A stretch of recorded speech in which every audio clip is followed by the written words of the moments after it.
Nosotros seguimos ya con las fuerzas del suelo, con la programación del día de hoy, porque como bien decimos, como ya es el tema desde que comenzó el año, en Corrientes va a haber elecciones, vamos a elegir al gobernador, al vicegobernador, a 73 intendentes, 73, sí, perdón, 74, 73 el 31 de agosto, a uno el 26 de octubre, así que son muchos nombres que se van a ir renovando, que se van a ir conociendo, y hay uno que está sonando ya para algún cargo, lo vamos a ir hablando con él, porque es una figura muy importante dentro de la Unión Cívica Radical, con mucho recorrido dentro de lo que tiene que ver con la ciudad. Hace algunos años volvió ya a lo que son los primeros planos, de los primerísimos primeros planos, pero ahora viene sonando fuerte. Así que vamos a hablar con Claudio Polis, ministro de Obras y Servicios Públicos de la provincia de Corrientes. ¿Cómo le va, Polis? ¿Todo bien? Bien, muy bien. Muchas gracias por la invitación. Bienvenido, ¿no? Acá lo que nosotros siempre hacemos un poquito es hacer un recorrido, ¿no? Por la vida, por la trayectoria de los dirigentes políticos que nos visitan antes de comenzar a hablar sobre la actualidad, ¿no? Y siempre nos interesa conocer un poquito cómo surge su interés por la política, cómo llega a comenzar a militar. Empezó cuando era un adolescente, digamos, fundamentalmente atraído por la figura de Alfonsín, a quien habíamos escuchado en algunos actos públicos y todo, aún siendo menor de edad, digamos, no teniendo los 18 años. Y bueno, eso me cautivó, digamos. Y empezamos ahí una cuestión que primero era casi lúdica, en los distintos comités y qué sé yo, íbamos como adolescentes, pedíamos afiches, calcomanía, todo el material que hay siempre de campaña, y lo distribuíamos donde podíamos y qué sé yo, todo armamos un grupito de gente que militaba con nosotros ahí en el barrio donde yo vivo en el barrio Bañado Norte. Y bueno, y después se fueron suscitando los acontecimientos. Yo fui presidente del Comité Capital de la Juventud Radical y después fui presidente del Comité Central de la Juventud Radical y después fui muchas veces miembro del Comité Central. En la actualidad soy presidente del Comité de la Capital. También tengo actividad económica, digamos, y antes la política para mí era una cuestión, me ocupaba, digamos, el 20% de mi tiempo y el resto, bueno, estaba ocupado en la empresa familiar y todo lo demás. Y después, bueno, se fueron suscitando los acontecimientos, después fui concejal 2 veces, y después fueron cambiando las proporciones, y bueno, y ahora estamos ya abocados el 100% a esto. Eso es porque usted quizás es de los dirigentes que tiene como de una actividad privada, claro, no solamente en el ámbito político. ¿Cómo fue la decisión de, porque usted tiene la posibilidad de trabajar en una empresa privada que si no que es una fábrica de baterías, ¿no? Sí, sí. Bueno, teniendo la posibilidad de tener quizás un trabajo muy rentable por el éxito que tienen, a elegir la política, ¿en qué momento fue que usted tuvo que elegir por alguna de las dos cosas y por qué se terminó eligiendo por la política? Es gradual. No se da, no puedo recordar un hecho o algo que me haya hecho el clic, digamos. Es gradual, ya te digo, primero uno va de alguna manera poniéndole cada vez más tiempo a esto y encuentra, por supuesto también en esto, va encontrando de alguna manera también nuevos desafíos y todo lo demás. Y la verdad es que uno va transcurriendo el tiempo, digamos, sin uno darse cuenta, digamos, de cómo van cada una de estas cosas van cambiando y van cambiando de una forma tal que modifica la vida de uno. Porque me pasa hoy que prácticamente todos mis amigos están vinculados a la política, las vacaciones están vinculadas a la política, todo está vinculado a la política, digamos. Marca el ritmo de su vida. Claro, en mi caso las reuniones que se hacen son reuniones también vinculadas a la política, o sea... va cambiando la proporción, como te decía, del tiempo que uno le dedica. Y hoy por hoy estoy prácticamente abocado en el 100%, no diría el 100%, pero el 95% de mi tiempo, digamos, lo trato de ocupar en la función pública. Como bien dice, como que fue todo gradual. Hay una frase que me gustó mucho cuando en Radio LT7 le preguntaron, ¿no?, por candidatura, y usted dijo, yo cuando era joven... quería ser famoso, quería ver mi cara en la ciudad. Cuando eso terminó pasando, ¿cómo se sentía? Y bueno, uno siempre siente una satisfacción, digamos, porque me parece que tiene mucho que ver con el ego y todo eso. Y claro, cuando uno es joven, digamos, que sea todo, uno piensa que lo más importante es tratar de ser famoso, digamos, de alguna forma. Pero después el tiempo va pasando, digamos, y uno se va dando cuenta de que no es a través de las candidaturas, digamos, como uno, sino con la actividad que uno desarrolla.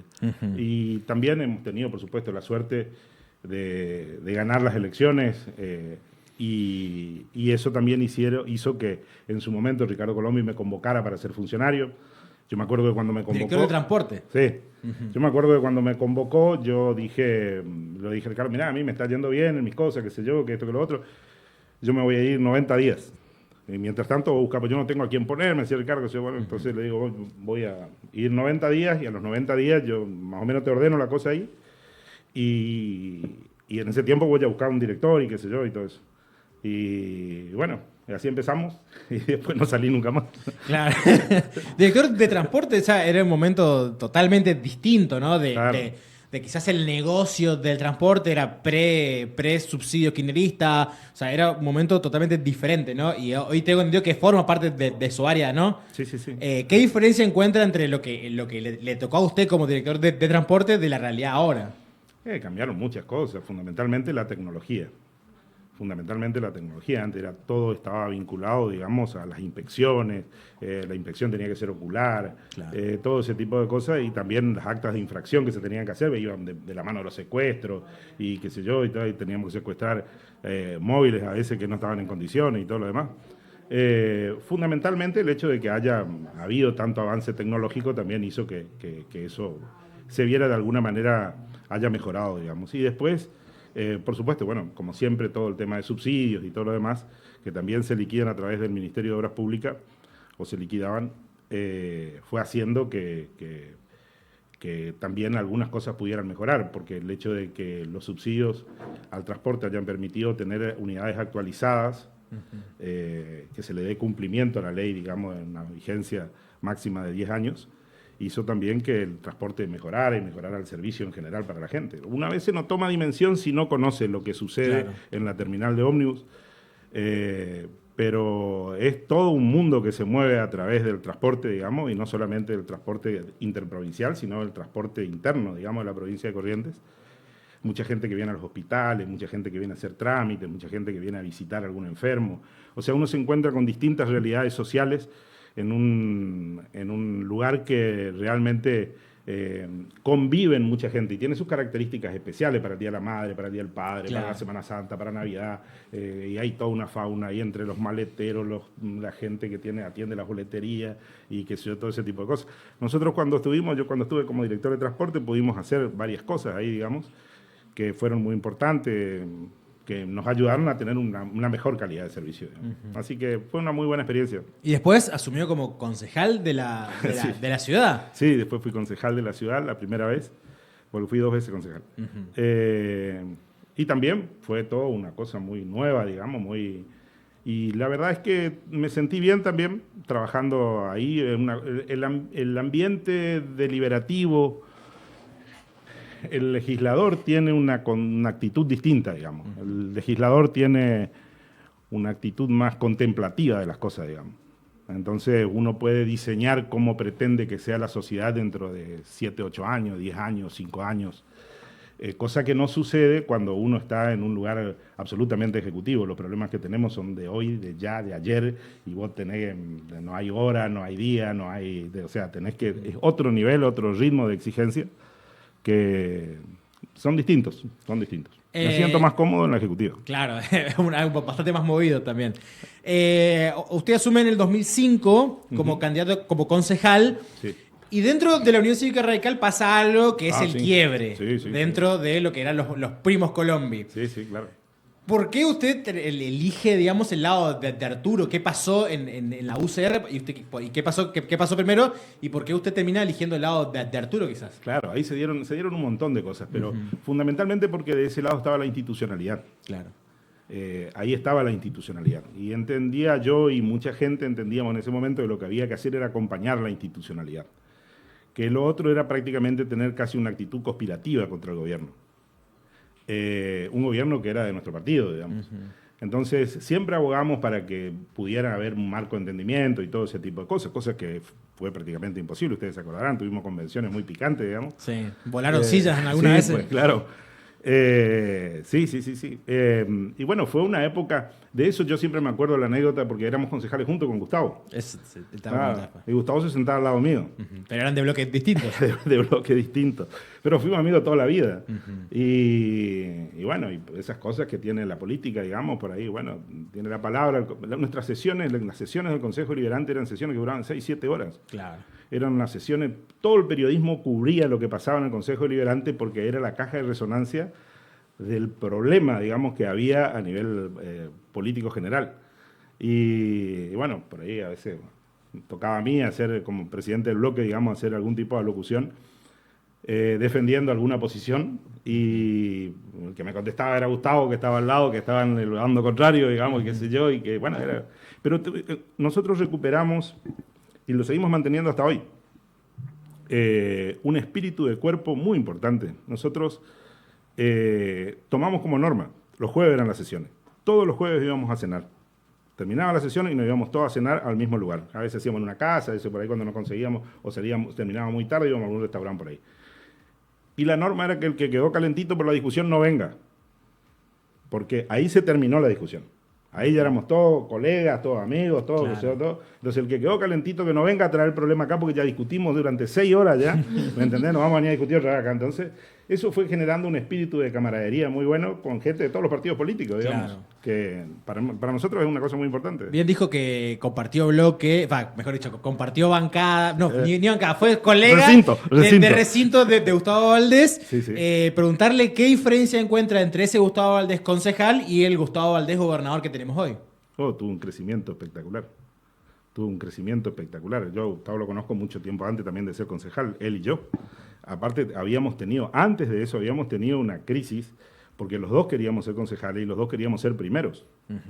Y entonces no encontrábamos la solución. Entonces planteamos la cuestión, lo planteamos al Comité Central, qué sé yo, todo eso. Bueno, la cuestión es que nos decía, vayan, pónganse de acuerdo, qué sé yo, que bueno, la cuestión es que no nos podían poner de acuerdo. Se tuvo que resolver con un sorteo. Y bueno, lo resolvimos con un sorteo, qué sé yo, ya a las 11:30 de la noche, porque teníamos que presentar la lista. Y Colombia nos decía, no van a hacer ninguno de los dos por pelotudo, qué sé yo, pónganse de acuerdo, qué sé yo, que esto, que lo... Tan Ricardo Colombia. Y bueno, y al final, ¿cómo es? Bueno, se hizo el sorteo y bueno, me ganó Gustavo. Gustavo fue primero. Y bueno, pero los dos fuimos concejales.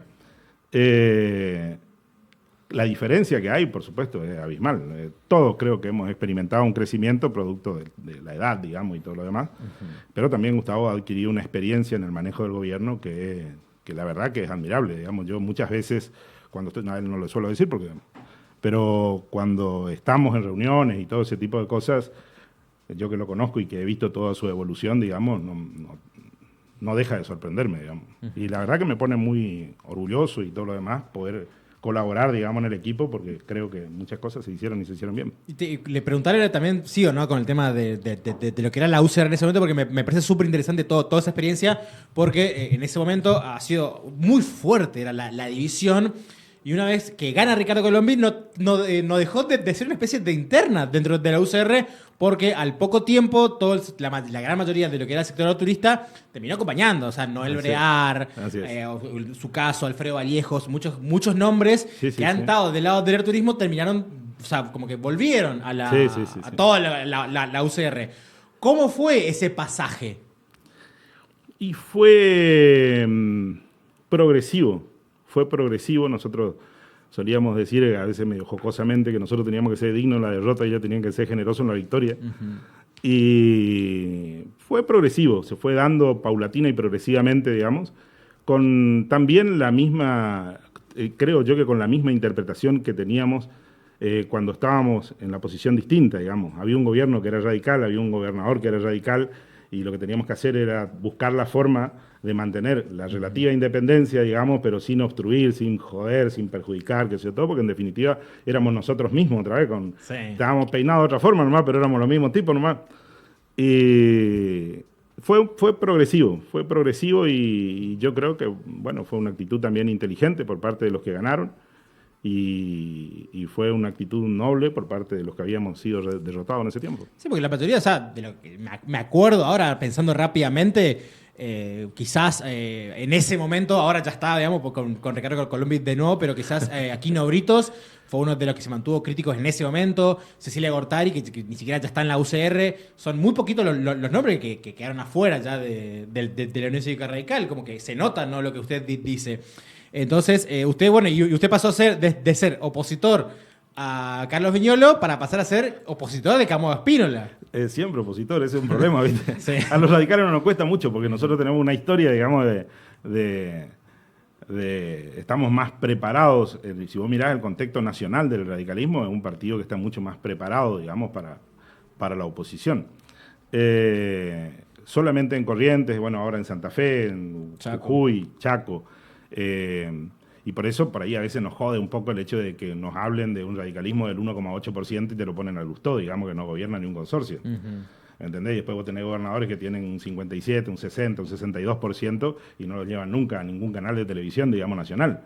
Y entonces nos hacen pensar o ver en la opinión pública nacional como que el radicalismo es un radicalismo que fracasó en todas las cosas que hizo, digamos, porque nos fijan o nos referencian solamente con un tipo que saca el 1,4%, el 1,8%. Cuando en realidad el radicalismo tiene figuras muy importantes en el interior del país, intendentes muy exitosos, gobernadores muy exitosos y legisladores que son muy buenos. Así que, bueno, esa es tal vez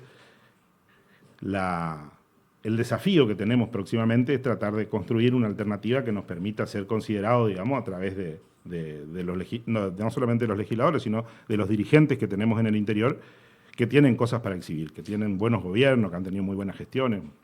Y después, bueno, hay un paso de usted por la subsecretaría de Entes Descentralizados. ¿De qué se trató eso? Porque la verdad que si bien el nombre Claudio Poli seguía sonando, como que se alejó un poco de lo que eran los primeros planos que tenían todos esos años dentro del Consejo Deliberante. Y más o menos nomás, porque ahí nosotros teníamos la responsabilidad de ejercer una coordinación. Los organismos descentralizados del Ministerio de Obras Públicas son Vialidad Provincial, el Ente Regulador del Agua, el INVICO y la DEPEC. Son servicios. Totalmente. O sea, si era quilombo lo que quería, ahí tenía, digamos, ¿viste? Y entonces empezamos a trabajar mancomunadamente, digamos, con los que estaban a cargo de cada una de esas instituciones, tratando de dar la mayor de las respuestas posibles, siempre con esta visión que tenemos, digamos. Lo hago en todos los ámbitos de mi vida, digamos. Trato siempre de solucionar lo que es más fácil. Vamos solucionando lo fácil. Yo tengo la idea en mi concepción que si solucionamos lo que es fácil, llegamos a lo difícil. Si empezamos por lo difícil, nos desanimamos enseguida, claro. Y entonces enseguida nos sentimos mal y decimos no se puede solucionar tal cosa y qué sé yo. Por eso, a mí a veces cuando me preguntaban por el segundo puente y me preguntaban por esto y por lo otro, qué sé yo decía, no, tenemos un montón de cosas para solucionar, eso no depende de nosotros. Veamos otra cosa, porque tenemos un montón de cosas para solucionar, cientos de cosas para solucionar. Entonces, lo que me parece eso es que hace que uno tenga una relación más práctica y más efectiva con la política y el ciudadano. Si no, parece como que siempre estamos hablando de cosas grandilocuentes que no suceden. En 2019, cuando usted asume como ministro de Obras y Servicios Públicos de la provincia, en ese momento fue visto como un pequeño golpe de mesa, porque obviamente al asumir Gustavo Valdés como gobernador, hay toda una transición con todo lo que era el poder de Ricardo López Ometo. La salida de Bernardo Rodríguez dentro del Ministerio de Obras Públicas fue visto como en ese momento como un golpe de mesa de Gustavo Valdés. ¿Cómo vivió usted ese momento y cómo llegó el ofrecimiento para hacerse cargo de esa cartera que tan importante es? Yo no sé si es que eso se dio de esa forma, digamos. Lo que me parece es que Gustavo trató de darle otra impronta al Ministerio de Obras Públicas, teniendo un despliegue mucho más abocado a lo que tenía que ver con la intervención en cada una de las ciudades. Tanto es así que vos fíjate, cuando yo asumo como ministro, nosotros creamos el Departamento de Vialidad Urbana dentro de Vialidad Provincial, para poder tener y lograr una intervención real en cada una de las ciudades, que antes no lo podíamos hacer, digamos, porque todo eso estaba de alguna manera circunscripto a lo que tenía que ver con el presupuesto municipal. Y en cada una de las áreas fuimos teniendo una visión un poco más, con este concepto que te decía antes, más cercana, digamos, de más cercanía con cada uno de los municipios, con cada uno de los intendentes. Y me parece que, bueno, no sé si se equivocó o no, pero te quiero decir, me parece que en algunos aspectos hemos logrado algunos objetivos que son importantes y bueno, después él dirá si se equivocó o no. Me parece que no, porque si no me hubiese pedido la renuncia. Claro, sí, ¿no?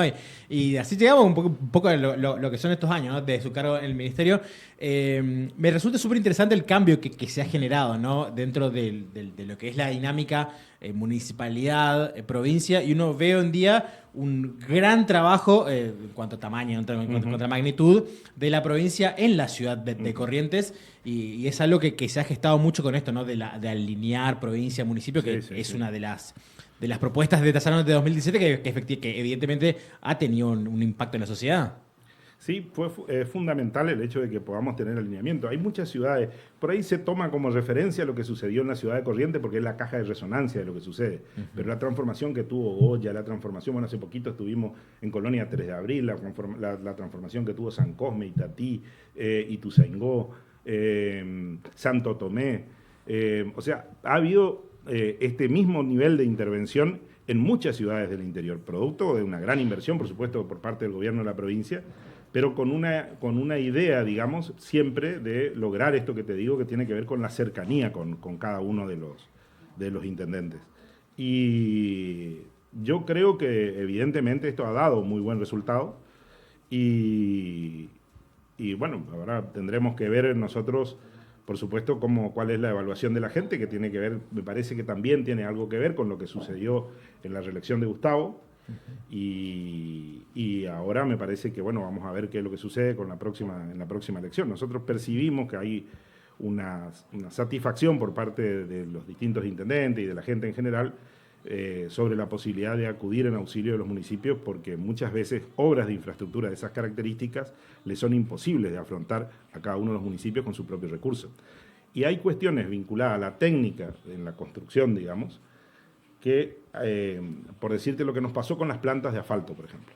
Nosotros ya tenemos 4 plantas de asfalto funcionando en distintos lugares estratégicos, digamos, de la provincia de Corrientes, que eso era prácticamente imposible. Es prácticamente imposible lograr que una empresa privada acuda a, por decirte, San Cosme a hacer 25 cuadras de asfalto. No es rentable. O que de alguna manera nosotros podamos ayudar a San Luis del Palmar, por ejemplo. Esas cuestiones tienen que ver con la visión estratégica, digamos, de las plantas de asfalto y darle la posibilidad y la asistencia técnica desde el gobierno provincial como para poder lograr los objetivos. Y ahí hubo una sinergia muy positiva con los intendentes, porque los intendentes se comprometían a través de programas que también tenía el gobernador a la construcción del cordón cuneta y etcétera. Bueno, eso hacía que después lo que se ve y se valora, digamos, a veces tiene que ver con yo siempre hablo de eso también, como con la cobertura de la torta. El pavimento siempre es la cobertura de la torta. Lo verdaderamente sustancioso, digamos, está debajo. Claro. Lo que se ve es la cobertura, nada más. Eso me sorprendía. Yo, la verdad, que sé de obras o de asfalto muy poquito, pero escuchándolo a Gustavo Valdés cuando explicaba eso de que en definitiva es más caro a veces el cordón cuneta que el asfalto. El cordón cuneta es más o menos, que el asfalto puede ser si lo hacemos nosotros. El cordón cuneta es más o menos un 35, un 40% del costo de la obra total. Porque el cordón cuneta lo que hace es fija la nivelación, el escurrimiento de agua, que es lo más complicado de todo. Saber hacia dónde tenemos que llevar el agua y dónde tenemos que empezar a trabajar para darle las distintas, o la gente la conoce como boca tormenta, pero son desagües, digamos, para hacer los distintos desagües, los distintos badenes, para hacer que el lugar tenga el escurrimiento necesario. Y después de eso, y además la adecuación de los servicios, el agua, la cloaca en los lugares que existe, porque eso hace que desaparezca la zanja. Y la zanja, como todos nosotros, bueno, no sé si alguno de ustedes en qué barrio vivieron, pero en mi barrio toda la vida hubo zanja, ahora ya no, ahora está todo pavimentado. Pero, ¿cómo es? Y el agua servida en el frente de la casa, más con todo este auge de las enfermedades vectoriales y todo lo demás, es un foco infeccioso permanente y constante. Entonces, el hecho de poder ponerle agua potable y poder ponerle cloaca, con el cordón cuneta, eso ya implica un adelanto desde el punto de vista no solamente técnico, sino sanitario. ¿Mile? Sí, justo estaba pensando con las obras. Recién decía que hay veces que preguntan por grandes obras como el puente y uno dice, bueno, tenemos un montón de cuestiones por solucionar todavía. Y en el último tiempo, yo creo que no se cuestiona la obra en sí, digamos, porque yo por lo menos nunca me voy a poner enfrente del gobierno político que sea el gobierno a criticar que estén haciendo algo, digamos. Claro. Pero sí por ahí se empiezan a cuestionar por ahí las prioridades, ¿no? O sea, por ejemplo, ahora en este momento se están desarrollando varias obras importantes y grandes acá en Capital, el Museo Contemporáneo, lo que fue la Plaza Libertad, Bueno, como comparcera agradezco, le dije a todos los que vinieron el corsódromo. Pero por ahí, qué sé yo, también se está haciendo ahora el edificio de vialidad, y la verdad que el edificio de vialidad se está haciendo, creo que la primera etapa, 35.000 millones, y 25.000 millones es el presupuesto 2025 de toda la dirección, digamos. O sea, en algún punto te están invirtiendo más dinero en el edificio que en toda la obra que ese edificio va a controlar, ¿no? Y la pregunta es... ¿Qué opina, digamos, de esta cuestión de por ahí las prioridades que se cuestionan con respecto a estas obras? Y bueno, a veces las prioridades tienen que ver con, me parece, con el interés que cada uno tiene, digamos. Es muy difícil. La obra pública actúa por cercanía. O sea, que la gente habla de lo que le beneficia o le perjudica directamente, digamos. Por ahí a veces es muy difícil hablar de la Ruta 126 que vincula Curuzú con Sauce, digamos, para una persona que vive en Corrientes Capital o que vive en San Cosme. Que sí, estuvo hace 2 semanas, está muy complicado ese ingreso, digamos. Claro. Está complicado desde que tengo uso de razón las pocas veces que avanzamos muchísimo en una etapa de la obra. No es una obra que tenía un financiamiento del 70% de la nación y 30% de la provincia. Nosotros estamos perfectamente al día con la inversión nuestra. Lo que pasa es que con estos anuncios que tiene el gobierno nacional, digamos, de retraer la obra pública, esta es una de las obras que están siendo afectadas, que es una pena. Lo mismo que pasa con la autovía, ¿viste? Con la autovía de acceso a Corrientes. Yo lo que creo es que la función de quien gobierna, digamos, es tratar de que todos tengan algo, todos tengamos algo, que los comparceros tengan algo, que la gente vinculada a la cultura y al arte tenga algo, que la gente que desarrolla su vida cotidiana en un barrio lejano de Corrientes también tenga algo. O sea, hacer la vida más sencilla de mucha gente. Esa es la idea de la política, digamos. Y por supuesto, cada uno pensará que se podía haber gastado en otra cosa mejor, pero nosotros también hacemos mucho hincapié en que todo lo que tiene que ver con la inversión, que no solamente tiene que ver con infraestructura, con edificios o con cosas vinculadas al arte, sino mucha inversión también en salud pública, mucha inversión en todo lo que significa la infraestructura en distintos lugares. Pues ya te digo, por ahí a veces se toma conciencia o se conoce más de lo que sucede en la ciudad de Corrientes por una cuestión de cercanía. Pero hay mucha inversión en distintas, por supuesto, pues, no desconocemos que faltan cosas. Sabemos que faltan cosas, las conocemos a las cosas que faltan y tenemos toda la predisposición para solucionar lo que falta. Lo que pasa es que siempre es una cuestión de recursos, es una cuestión de optar, es una cuestión de opciones, digamos. ¿Qué sigue faltando hoy después de 20 años de Alianza Gobernante? Muchísimas cosas faltan. Muchísimas cosas faltan. Nosotros tenemos que seguir mejorando la infraestructura vial, tenemos que seguir mejorando la prestación con respecto a la salud, tenemos que mejorar muchos edificios escolares, hay que mejorarlos todavía. Tenemos muchas escuelas en Corrientes y muchas escuelas que forman parte del patrimonio histórico, digamos, de muchos lugares. Son muchas las cosas que faltan, pero todo siempre está vinculado al presupuesto. No es que faltan por desidia, no es que faltan porque uno no las conoce o porque uno tomó una decisión de no hacerlo, sino porque cada gobierno tiene en las distintas etapas, épocas distintas. Nosotros hemos pasado, como vos decís, después de tantos años, hemos pasado de subsidio para todos a prácticamente esto que tiene que ver casi con una cuestión casi dogmática en contra de la obra pública, digamos, y mientras tanto tenemos que hacer que la rueda siga girando, porque nosotros tenemos responsabilidades en la provincia de Corrientes, tenemos responsabilidades en muchos municipios, en la mayoría de los municipios, y también tenemos responsabilidades en la ciudad de Corrientes.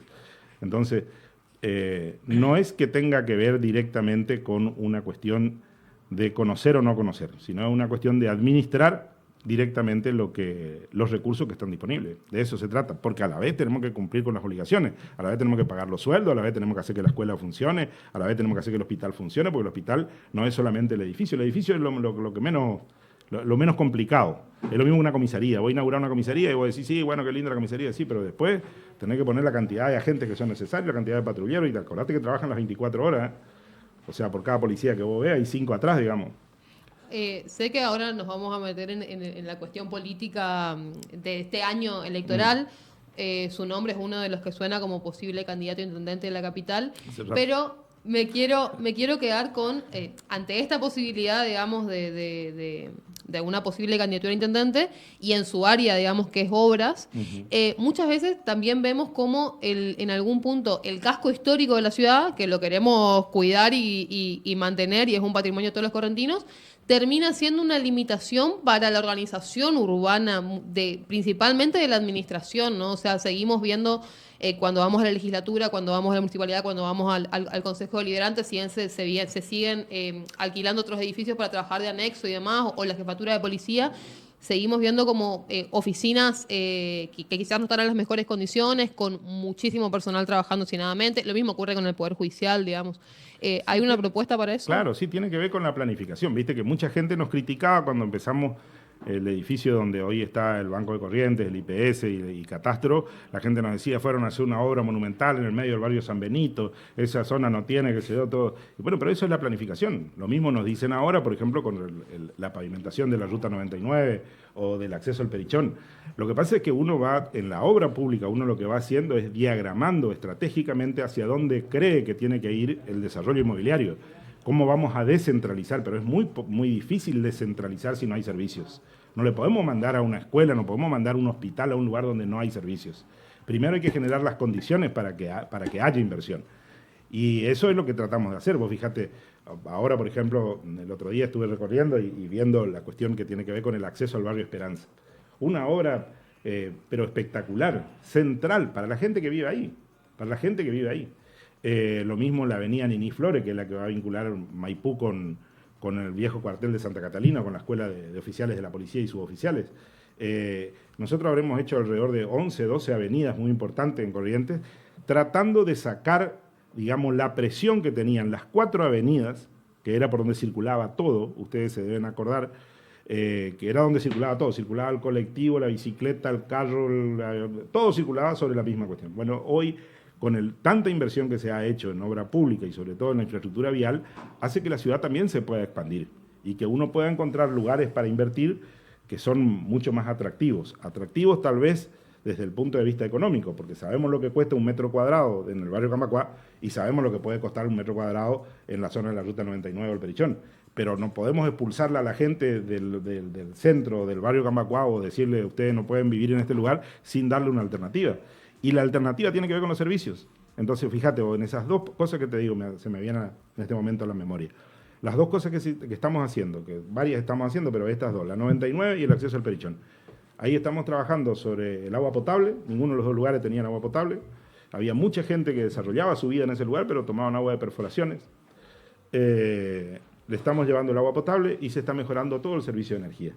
Eso va a generar, dentro de un tiempo, va a generar un crecimiento inmobiliario, un desarrollo inmobiliario, quitándole presión al centro administrativo de la ciudad. Pero eso sin inversión es imposible y el único que es capaz de hacer esa inversión es el Estado. Entonces tiene que ver con una planificación estratégica. Claro que hay otra gente que piensa de otra forma, hay otra gente que dice ¿por qué no arreglamos más vale otra cosa? O ¿por qué no gastamos en tal cosa? Qué sé yo, todo eso. Viste que al que no le gusta el corso, los carnavales, dice gastaron plata de balde ahí, qué sé yo, todo eso. Pero si lo vemos desde el punto de vista económico, nosotros los datos del año pasado, no tengo los datos de este año, pero los datos del año pasado, por cada peso que invertimos recuperamos 7 pesos. O sea, es un recurso económico para la ciudad de Corrientes. Es importante que nosotros, si vamos a plantearnos esto como un recurso económico, demos buenos servicios. Es muy importante que la gente obtenga un servicio de calidad porque eso nos potencia y potencia nuestros productos. Lo mismo nos pasa con la costanera, lo mismo nos pasa con muchos de los espacios públicos. Es muy bueno que la gente tenga ganas de venir a la ciudad de Corrientes. Y nosotros ya hacemos cosas como para que la gente venga y se quede un rato más, digamos, no que pasen más por acá, sino queremos que se quede 1 o 2 días, porque ya trabajan nuestros restaurantes, trabajan... y de esa forma también se genera una dinámica en la que la ciudad de Corrientes empieza a percibir de nuevo un rol que yo creo que mucho tiempo lo tuvo, después durante un tiempo lo perdió, que tiene que ver con ponerla como una ciudad, la municipalidad la llama ciudad de eventos, pero ponerla en un sitio. Nosotros estamos en condiciones, vos fíjate lo que nos pasa con la Braford y con la Brangu, por ejemplo. Se organizan los congresos mundiales en Corrientes, pero necesitamos infraestructura. Tenemos que seguir invirtiendo en infraestructura. ¿Viste esos edificios que se están haciendo sobre la costanera? Uno de ellos va a ser un hotel. son cosas que son muy importantes y nosotros aspiramos a que la gente que nos visita pueda tener un recorrido peatonal, digamos, desde el Teatro Vera, la Plaza 25 de Mayo, salir por la Costanera, recorrer la unidad y dar una vuelta por ahí.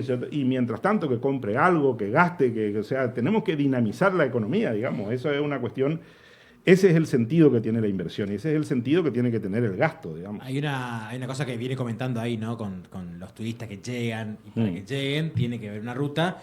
Y hay un tema que a todos los correntinos nos preocupa desde hace muchísimos años, que fue anunciada en 2013, que comenzó creo que en 2017, si no me equivoco, en 2018, y tiene que ver con la autovía de la Ruta 12, que es una obra que ya hace muchos años vemos totalmente frenada. Sí, sí. Y viendo, ¿no?, lo que usted decía de lo que opina el gobierno de Javier Milei sobre la obra pública, como que quedan pocas esperanzas, ¿no? ¿Cómo viene eso? ¿Qué pasa?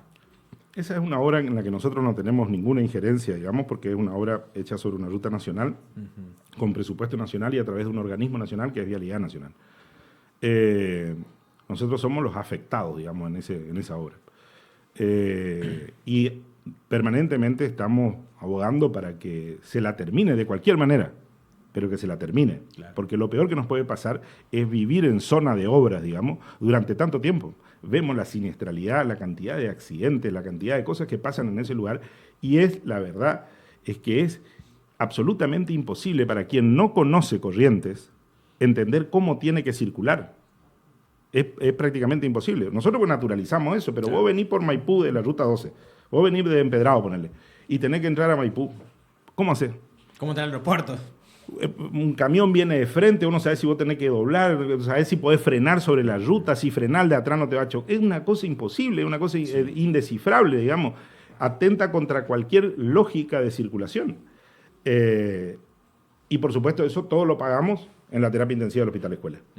Entonces, para nosotros es fundamental que le presten la atención necesaria, que se termine la obra, de la forma que sea, y después nosotros buscaremos la forma de darle la vinculación de entre este y oeste a la ciudad y qué sé yo y todo lo demás. Porque los argumentos que se ponen siempre son los mismos. Siempre nos dicen, cada vez que hubo algún tipo de reclamo, dicen, tienen razón, hay que revisar el proyecto, qué sé yo, vamos a revisar el proyecto, y mientras tanto los fondos que estaban asignados para la autovía 12 ya se ocupan en otro lugar, y seguimos analizando. Y después el proyecto resulta así que no mejoró nada. Cada vez empeora el proyecto, pero el fondo ya no está. Entonces, lo que tenemos que lograr es que haya razonabilidad en la importancia que tiene la obra. Tiene una importancia superlativa porque es el acceso a una capital. Y es el único acceso, entre comillas, que tiene una ciudad capital vinculada a otra ciudad capital como es el Chaco, como es Resistencia. Entonces, estamos armando un conglomerado de casi 1 millón de personas. Entonces, la circulación es una cuestión muy importante y una cuestión que tiene que ser atendida. ¿Viste lo que es salir por la Rotonda del Águila?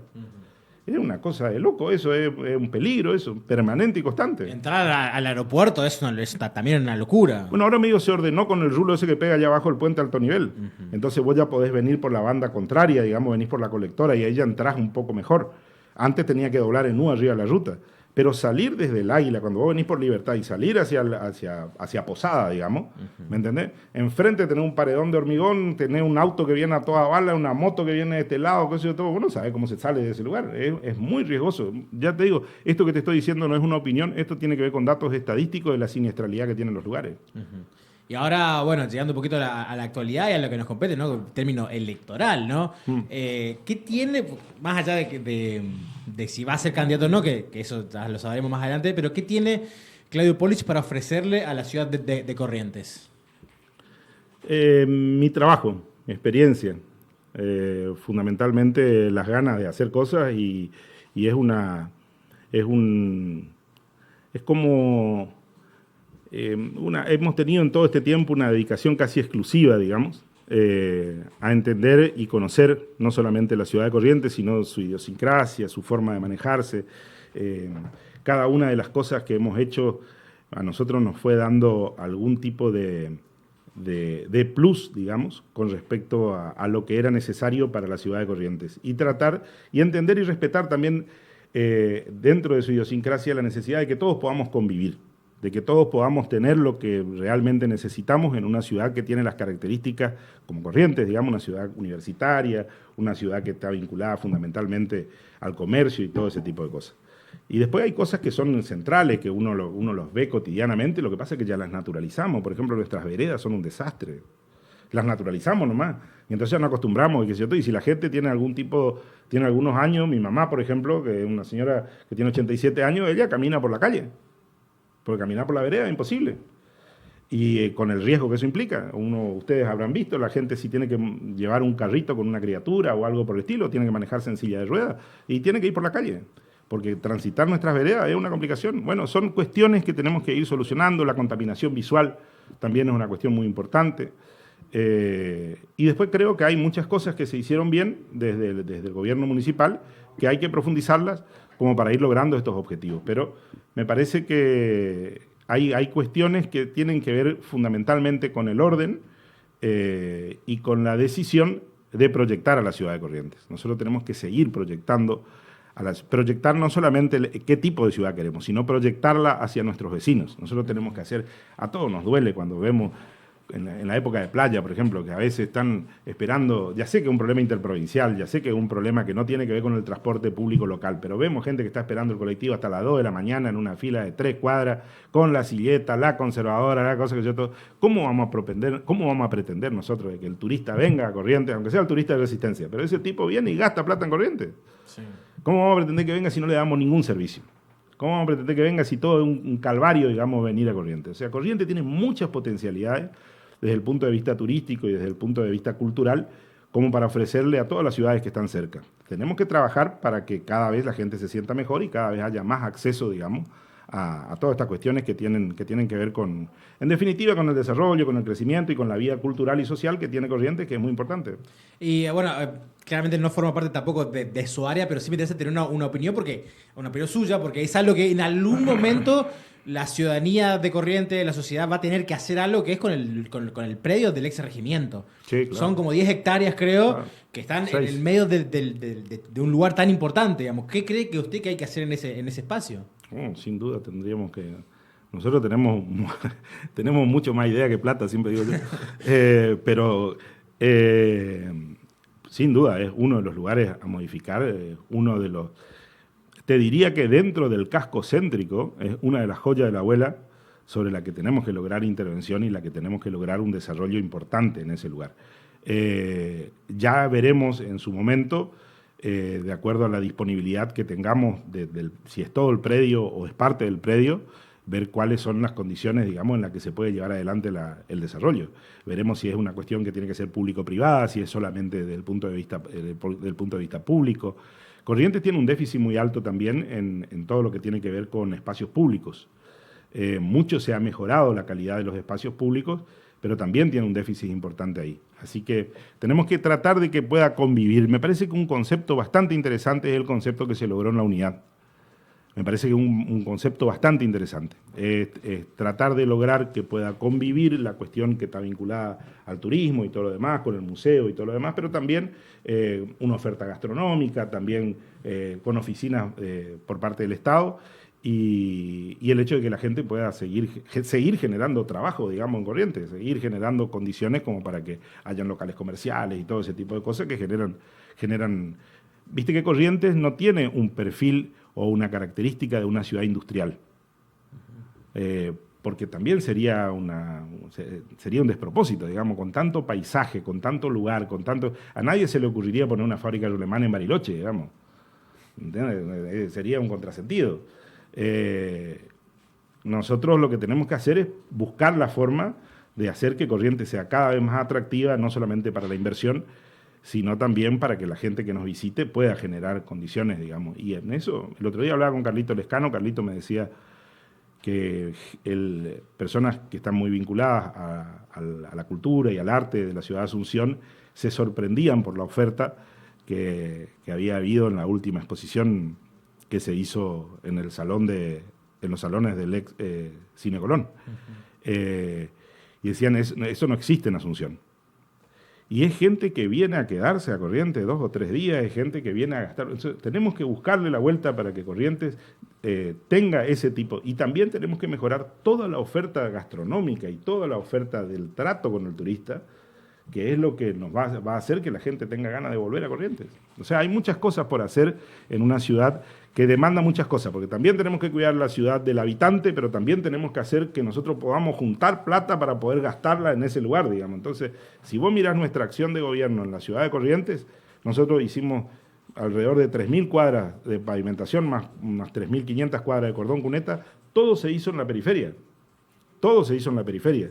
Se mejoró muchísimo la condición de habitabilidad de muchos de los barrios, de prácticamente todos los barrios del segundo y el tercer cordón de Corrientes. Pero, y ahora con esta inversión que estamos haciendo, con estas 2 obras de pavimentación que te describí, más la pavimentación de la Esperanza, nosotros creemos que estamos generando condiciones. Pero, por supuesto, queda mucho por hacer y queda muchísimo mucha tela para cortar, digamos, en la cuestión de los servicios. Dentro de 32 días, del 12 de julio, ya yo creo que vamos a saber antes, vamos ya a tener en papel, ¿no?, quién va a ser el candidato de la UCR. Y hay muchos nombres que han circulado, claro. Alfredo Vallejo, Cuica Albano, Ignacio Maldonado Yona, usted también.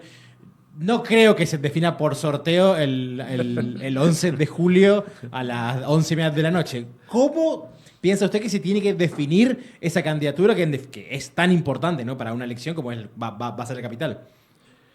Yo sé cómo se va a definir porque lo mismo pasa con la cuestión, con la oferta electoral a nivel provincial.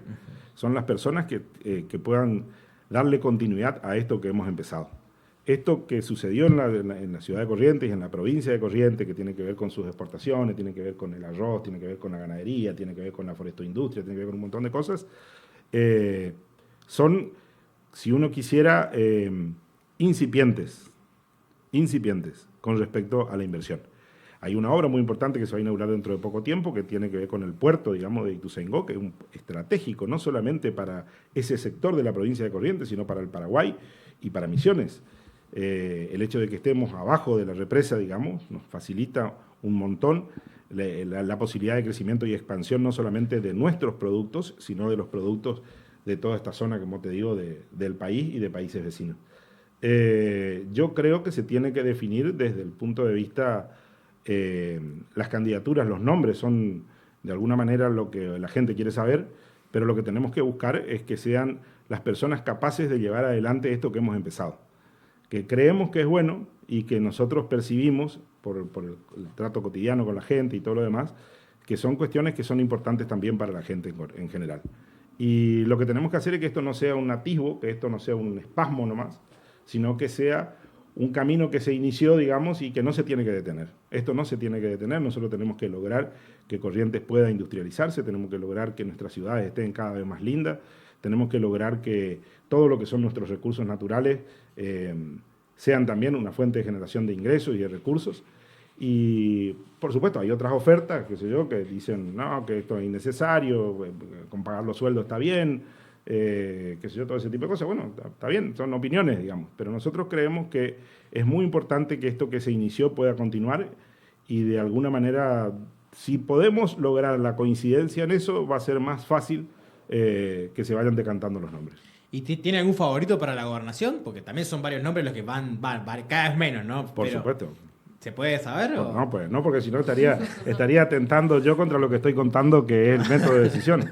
Ajá. Pero por supuesto que tengo, claro. Bien, bueno, porque la verdad que bueno, y antes de los nombres van a estar las alianzas, que va a ser dentro de 19 días. Claro. ¿Cómo cree que va a llegar Vamos Corrientes? Porque hay algunas fichas que se han caído, como por ejemplo Encuentro Liberal, sí. Que hasta ahora venía siendo el principal socio político en términos electorales de la UCR. Se han bajado, tiene mucho peronista nuevo ahí. ¿Cómo cree que va a llegar Vamos Corrientes para ese día? Era uno de los principales, ¿eh? No era el principal, era uno de los principales. En términos de votos, digo, creo que sí. Era el segundo partido más votado después de la UCR. Nosotros, ¿cómo lo vamos a resolver? Me decía, ¿cómo lo vamos a resolver? ¿Cómo cree que va a llegar Vamos Corrientes a lo que sería el 13 de julio? Perdón, creo que todavía se va a ampliar un poco más la alianza. Hay muchos partidos que están y muchos dirigentes, a veces sin partidos, digamos, dirigentes importantes, intendentes incluso vinculados al PJ y qué sé yo, todo, que están en conversación permanente. Y lo que me parece es que se va a seguir ampliando fundamentalmente buscando las coincidencias. Estas coincidencias que describíamos antes son las que para nosotros son determinantes. Lo que no estamos dispuestos a discutir es el rumbo. Después lo demás, por supuesto, todos vamos a encontrarle en base a las coincidencias, vamos a encontrarle la solución a cada uno de los problemas que se vayan presentando, que a veces tienen que ver con ambiciones personales, y por ahí la gente que no tiene tanta experiencia en esto, uno piensa que si no soy candidato a diputado, si no soy candidato a intendente, si no soy candidato a que sea todo, como que se termina, digamos. Y no se termina nada, porque después hay que cubrir cientos de cargos en los distintos municipios, hay que cubrir cientos de cargos en el gobierno provincial, y hay que buscar todas las personas, más allá que por afinidad política, que compartan este concepto. Yo creo honestamente que todos los que vengan tienen que ser mejores. Yo creo que todos los que vengan tienen que ser mejores que nosotros. Y eso que yo creo que hemos hecho bien las cosas, eso que yo creo que hemos hecho muchas cosas muy importantes, pero apuesto a que todos los que vengan sean mejores que nosotros. Eso sería para mí lograr una sinergia positiva, y no pensarnos que somos la última Coca-Cola del desierto, digamos. Claro, y hablando de coincidencias, ¿usted cree o ve posible que se repita el experimento chaqueño de que la Libertad Avanza vaya con el oficialismo provincial? ¿Lo ve posible? ¿Lo ve factible? Si tienen coincidencia con estas cosas que decimos nosotros y nuestra visión, yo por ahí, me parece que son las cuestiones que tenemos que conversar. Nosotros tenemos una visión con respecto a la obra pública, tenemos una visión con respecto a la salud pública, tenemos una visión con respecto a la educación y su rol fundamental como herramienta dinamizadora de la sociedad. Nosotros no coincidimos con la idea, o por lo menos con los títulos. Ahora, si vos querés que discutamos cómo asignamos mejor el presupuesto de educación para hacerla más eficiente y más vinculada al futuro a nuestra educación, sí, claro, estoy de acuerdo. Pero que tiene que seguir siendo pública y tiene que seguir siendo gratuita. Porque es la única posibilidad de que una sociedad mejore. Si no, la sociedad tiende a repetirse. Se repiten, los hijos de los pobres terminan siendo pobres y los hijos de los ricos terminan siendo ricos. La única herramienta dinamizadora de una sociedad es la educación. Y es a través de la educación como vamos a lograr. Lo mismo la salud pública. Es fácil decir que ¿para qué gastan tanto en salud pública? ¿Por qué están invirtiendo tanto en el Instituto Oncológico? ¿Por qué gastan tanta plata en eso? Claro, está bien. Es una visión, porque la gente que tiene plata se trata en Alemania, se trata en Estados Unidos, se trata en, no sé, al lugar que le parezca se va. Pero el problema es con la gente que no tiene plata. Y entonces nosotros, ¿qué tenemos que lograr? Tenemos que lograr un servicio de excelencia para que la gente que se iba a Alemania y la gente que se iba a Estados Unidos gasten Corrientes, y a eso le vamos a cobrar. Y con lo que cobramos ahí vamos a poder atender a la otra gente. Por eso tenemos y propendemos a que esto, que el Instituto Oncológico es una cosa fabulosa. Es casi, yo digo, solamente es emulable tal vez al Instituto de Cardiología. Vos viste, al Instituto de Cardiología viene gente de todo el Paraguay, viene gente de un montón de lugares, venía gente de Brasil a atenderse, porque realmente el nivel de excelencia y en la prestación médica que hay en ese lugar y la aparatología, digamos, vinculada al tratamiento de cada una de las dolencias, hace que uno tenga una oferta más, digamos. Hay una oferta más. Bueno, todas esas son las cuestiones que tenemos que buscar, que todas funcionen armónicamente, todas tienen que funcionar armónicamente. Tenemos que hacer eso, tenemos que hacer el oncológico, tenemos que avanzar en la construcción de la modernización del cardiológico, hoy estuvimos trabajando en una inauguración en el Hospital Escuela, donde se inauguró una sala de angiografía, una cosa espectacular, que nos decían que hay 6 en el país, hay solo 6 en el país, y eso es público, eso es para todos. Y bueno, eso me parece que un ejemplo de esto, discúlpame por ahí a veces si me extiendo, pero me parece que una cuestión central de esto es lo que nosotros logramos con el instituto cuando hicimos el hospital de campaña. En el hospital de campaña vos podías tener un ministro, podías tener un comerciante exitoso de la ciudad de Corrientes, y al lado a lo mejor estaba un tipo vinculado a la higiene urbana de la ciudad de Corrientes. Pero todos tenían la misma asistencia, la misma calidad de los medicamentos, la misma prestación, en un momento de una crisis absoluta, claro, donde el mundo no sabía qué hacer. Y eso para nosotros es una satisfacción. Nosotros hemos logrado cosas muy importantes. Por ahí nos decían, sí, hay un VIP donde le atienden a los KT, qué sé yo, toda una fantasía. Eso no fue así. Mi esposa estuvo internada en el hospital de campaña, digamos, y estuvo en la misma sala que en la que había 25 personas y qué sé yo, todo, porque la situación era tan apremiante y agobiante que no había posibilidades como de alguna manera, digamos, hacernos los sordos, mirar para otro lado e infectar todos los hospitales con un virus de esas características. Mire la pregunta, Carnestolenda de la semana. Siempre lo hacemos, estamos con todo. La referente del carnaval tenemos. No, yo, sigo esperando, ojalá, no sé si está programado, digamos, de que se sigan construyendo tribunas, si Sí, va a sí. haber, vamos a tener, digamos, nuevas obras en el Corsódromo este año. Sí. Vamos a hacer 2 tribunas más, o 3, creo que son 3 tribunas más. ¿Sabes por qué? También por una cuestión económica. Vos sabés que el alquiler de las tribunas, de hierro como las conocíamos antes, el alquiler para un evento tiene el mismo costo que hacer una tribuna. ¿Me entendés? Entonces, nosotros en la tercera, cuarta tribuna que hagamos, ya estaremos ahorrando una cantidad infernal en lo que era el alquiler de las estructuras de las tribunas de hierro, dándole mucho mejor presencia a nuestro espectáculo y dándole toda una oferta, digamos, para los turistas y la gente que nos visita y todo lo demás, que nos pone en un nivel súper top. Ojalá que esa ampliación de capacidad del Corsódromo también se traduzca en una entrada más accesible para... Y tenemos que No solamente para el turista, para el vecino de Corrientes. Tienen que resolver la cuestión de la autovía 12. De una vez que se resuelva, que se termine. No, pero me refiero al precio de las entradas. No, bueno, eso ya tiene que ver con el espectáculo. Eso yo no conozco. Ese no es mi tema. Pero no, yo pensé que nos hablábamos de la cuestión vinculada a la infraestructura, que es la que tiene que... Hay que buscarle la vuelta. ¿A vos te gusta el carnaval? Bueno, tenemos que conversar sobre eso. Tenemos que ver qué tipo de espectáculo queremos. Y tenemos que ver cómo vamos a hacer también para integrar al Corso Barrial y cómo vamos a hacer para que esta fábrica de eventos que tenemos, que es el carnaval, con todo lo que significan sus artesanos, la gente que participa, la gente que acompaña, la gente que administra, la gente que participa de la vida cotidiana de cada una de las comparsas en sus comisiones, ¿cómo hacemos para dinamizar todo eso y lograr un espectáculo que nos permita obtener los recursos necesarios como para hacerlo sustentable en el tiempo, pero sin que pierda su condición de popular? Más allá... Por ahí pasa más o menos la cuestión, ¿viste? No es sencillo de resolver, pero ese es el desafío. Más allá de la obra en el Corsódromo, hay otra cuestión, digamos, que siempre se pone en discusión en estos últimos años, digamos, en el municipio y en el mundo del carnaval, que son los shows de comparsas, ¿no? Sí. Que en algún punto se sigue planteando, que algunos dicen que no es rentable, que otros dicen que sí, digamos, y lo sigue, se hace cargo, digamos, el municipio. ¿Qué opina del show de comparsa? Y en caso de que sea intendente, ¿cuál va a ser la posición sobre eso?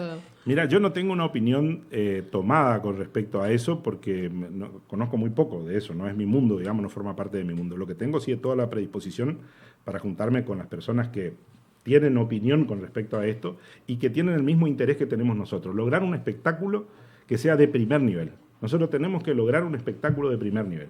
Y tal vez tengamos que empezar, pero tenemos que saber que en los próximos 3 años el espectáculo va a ser 10 veces superior al espectáculo actual. Pero eso lo tenemos que hacer entre todos, eso tenemos que ir viendo cómo lo resolvemos entre todos, porque el gobierno solo no puede tomar decisiones, y menos sobre una cuestión que a veces se puede dibujar o se puede entender desde la estadística o desde un escritorio. Para eso es necesario ver el parecer, la opinión y todo lo demás de la gente que es protagonista del espectáculo. Pero que es un espectáculo y que es un espectáculo que es rentable desde el punto de vista económico, no hay ninguna duda. Y encima es una manifestación cultural y a Corrientes es una de las cosas junto con el Festival del Chamamé que más lo dinamiza y lo motoriza. Así que son cuestiones que tenemos que resolverlas entre todos, son cuestiones que tenemos que resolverlas en comunidad. Claudio Polis, agradecerle la visita del día de hoy, ya cerrando el programa de las Fuerzas del Suelo de este miércoles, hacerle la última pregunta que le hacemos a todas las personas que suenen ahí. ¿Cómo se ve o dónde cree que va a estar el 10 de diciembre del 2025? El 10 de diciembre del 2025 voy a estar en el acto de asunción del gobernador de Vamos Corrientes y del intendente de Vamos Corrientes. Sea quien sea. Sí, sea quien sea. Por supuesto, yo voy a estar ahí. Voy a estar ahí, voy a estar acompañando y voy a estar festejando, porque para nosotros es muy importante, como te decía antes, que el proceso no se detenga y que nosotros podamos lograr el acompañamiento que nos proponemos, digamos, porque entendemos que se están haciendo bien las cosas.